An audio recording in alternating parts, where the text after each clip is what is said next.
Alors aujourd'hui, on va cuisiner un légume qui me tient particulièrement à cœur, un légume que j'adore, qui fait partie de mes favoris, qui est l'asperge. L'asperge blanche, pour moi, hein, quand on parle d'asperge, elle est blanche. Alors je cuisine bien sûr la verte aussi, et puis on fera plein de recettes avec la verte bien sûr. Mais moi, ma favorite, c'est vraiment la blanche. Pourquoi? Parce qu'elle vient des Landes, la région où je suis née. Et moi, quand j'étais enfant, j'allais les ramasser avec mon grand-père et c'était vraiment un grand plaisir. Alors, comment on va les cuisiner, ces asperges aujourd'hui? On pourrait le faire avec une vinaigrette, avec une petite crème crue aux herbes. On va les cuire, on va les blanchir, on va les cuire à l'eau et on va les servir tout simplement avec cette petite sauce à base d'œufs mollets.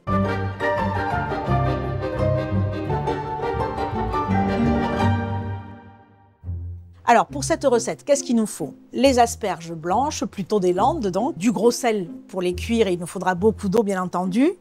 Pour la sauce, échalotes, cornichons, capres, moutarde à l'ancienne, les œufs, bien sûr, puisque c'est la fameuse sauce à l'œuf, des herbes. Alors moi, aujourd'hui, j'ai pris coriandre, persil et estragon. Et ensuite, il me faudra un bon vinaigre et une bonne huile d'olive.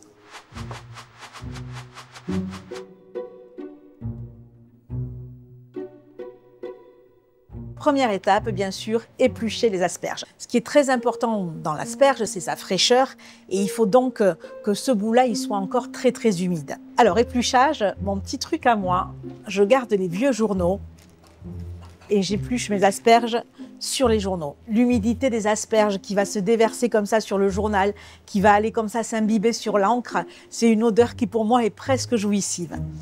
Alors, bien sûr, un économe.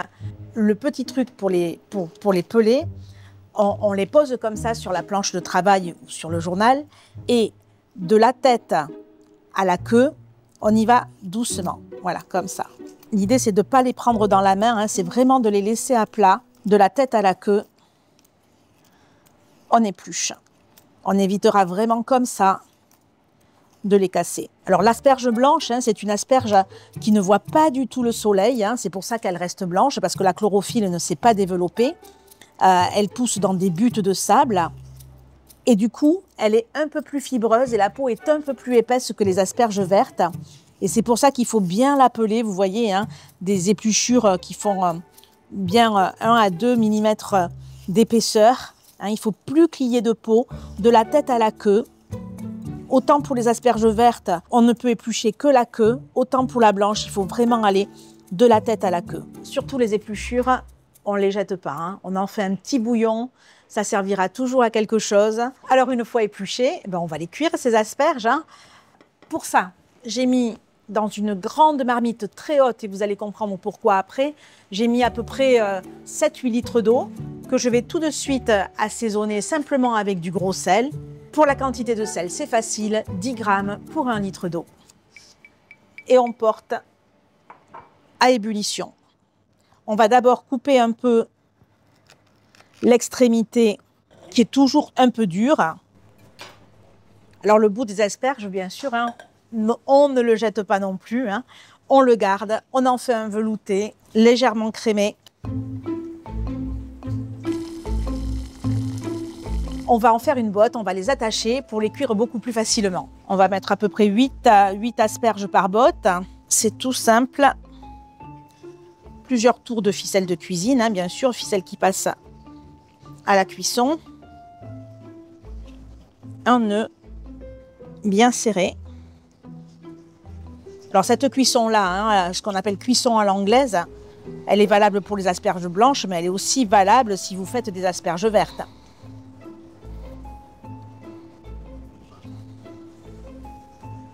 L'eau est frémissante, on va pouvoir y aller. Petite astuce pour cuire les asperges, on va les cuire en 2 temps. On les plonge d'abord en laissant un peu de tête dépasser.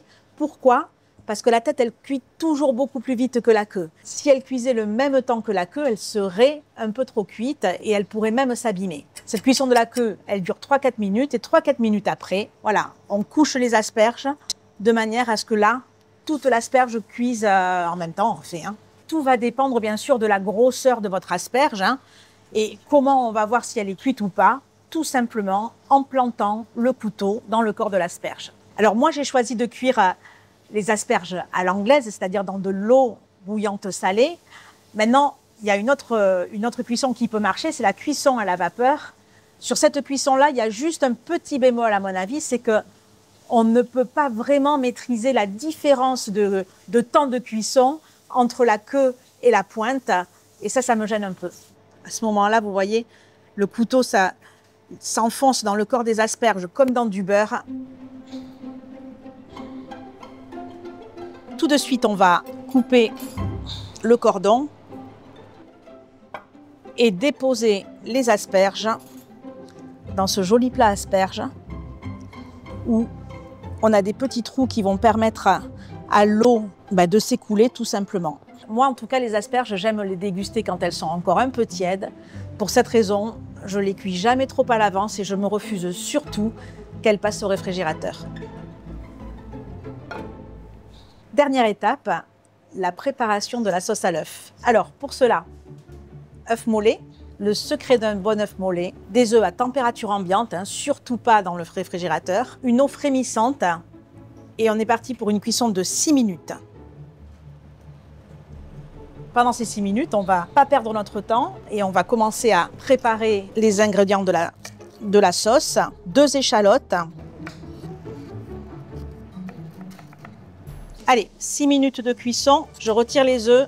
Tout de suite, je les place dans de l'eau glacée, ce qui va m'aider à bien les écaler tout à l'heure. Je les laisse quelques minutes comme ça refroidir et je continue la préparation, taillage des cornichons en petits dés.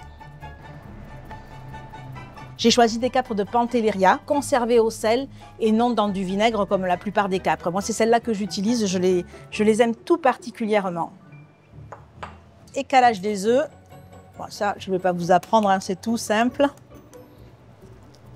Quand on les a bien plongés comme ça dans de l'eau glacée, ça rend les choses beaucoup plus faciles. L'œuf, il est bien moelleux, il est bien souple. On voit combien l'œuf est moelleux.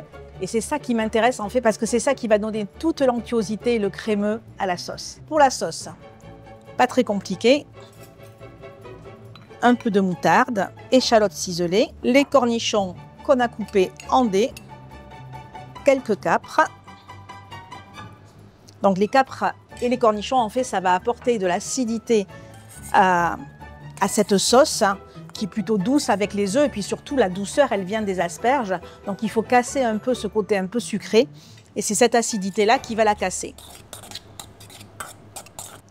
Les œufs que je dépose tout simplement à l'intérieur et que je vais casser comme ça avec le dos de la fourchette, les écraser et les mêler comme ça à tous les ingrédients.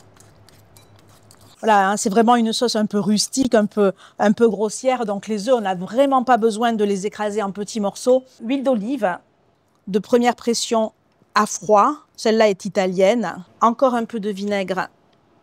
Celui-ci, c'est du xérès. Assaisonnement, un peu de sel, un peu de piment d'Espelette. Mais on le sait, ce piment d'Espelette, on peut le remplacer par du poivre si on n'en a pas. Dernière étape, les herbes. Donc estragon, coriandre et persil pour aujourd'hui. Maintenant, c'est vraiment les herbes qu'on aime. Alors, c'est aussi la saison de l'ail des ours. On pourrait mettre un peu d'ail des ours, par exemple. On les hache vraiment très grossièrement. On les a taillés en pluches, vous avez vu. Il faut faire attention que ce soit pas trop fin.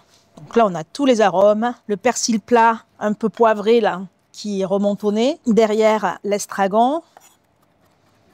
Et la coriandre, tout se mêle.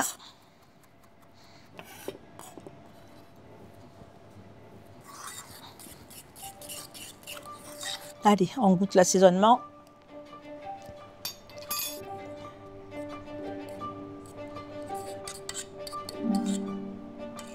Eh bien, c'est peut-être temps de se faire une petite assiette et de goûter.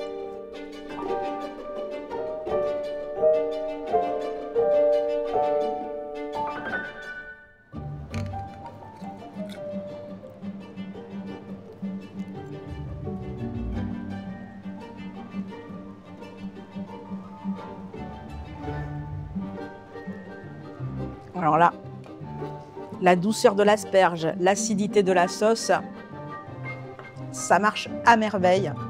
Et là, c'est toute mon enfance qui revient. Et vous, les asperges, vous les préparez comment? Allez, dites-le moi dans vos commentaires.